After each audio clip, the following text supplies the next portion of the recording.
Well, hey there everybody. This is Holly McWilliams with Indigo Arts, and thank you for joining me today for another video. And in today's video, what we're going to do is go over a working drawing that I'm doing at the moment for a study for a larger painting.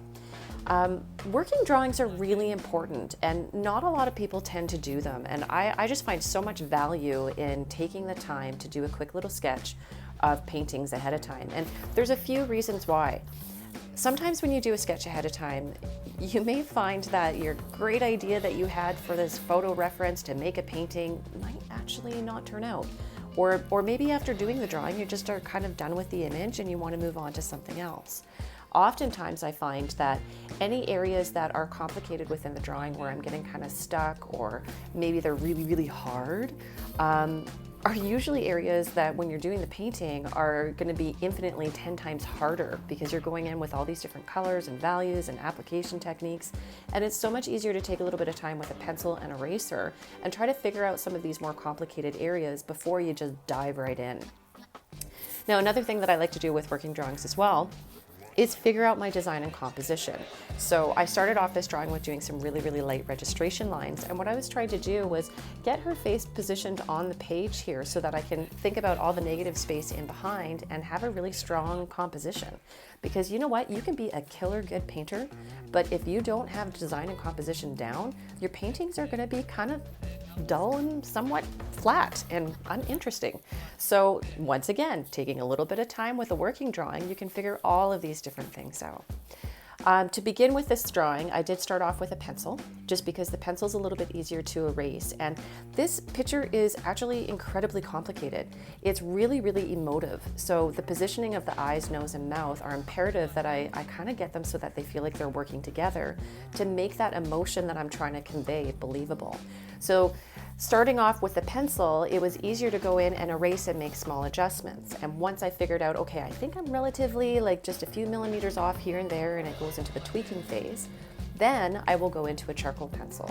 And charcoal pencils just give me some deeper values. You can smudge to work with them a little bit more, so you can play around with a kneadable eraser as well to figure out some of the values, but you can't generally erase charcoal, which is why I wanted to do the pencil to begin with. So once you put the charcoal down, you're kind of committed to it. You know, if you try to erase it, you'll probably see a little bit of bruising of the paper underneath, where you can see a ghost line of the image or the mistake that you were trying to get rid of. So this drawing though, or this image, I found so powerful. So this is a friend of mine and an amazing artist who lives out of Calgary. So her name is Theresa Bagan, also known as Theresa Bird, also known as Miss Theresa. She is, wow, such an amazing singer. She's in a blues rock band called the House of Sky, and you can check her out on social media. Her social media tags are soulbird777, and I had the pleasure of doing a performance with her with Cirque de la Nuit maybe a couple years back, and I remember watching her do this performance in this moment where this photo was snapped. And thank you very much, Cirque de la Nuit, for taking this amazing photo and allowing me to work with it. But I remember this moment when Theresa was singing into the microphone, and it was just an oh my God moment. I don't remember the name of the song. Theresa, if you think of that, and if you're listening to that, if you want to write the name of the song in the comments, that would be awesome. So another thing about Theresa too, though, is she's also an incredible massage therapist as well. So it's neat how sometimes, you know, you get this creative spark in you, and she's also a healer. So I find that really, really cool. So anyway, though, going back to the drawing and the idea about doing a working drawing before a painting, I'm quite happy with this working drawing. So I actually have already started this painting. I'm really excited about it because the emotion that I was trying to convey here has definitely worked its way through into the painting as well. So if you keep your eyes on my Instagram or my Facebook, you can see some progress photos or maybe even the finished piece. If I haven't posted it yet, you're just going to have to wait.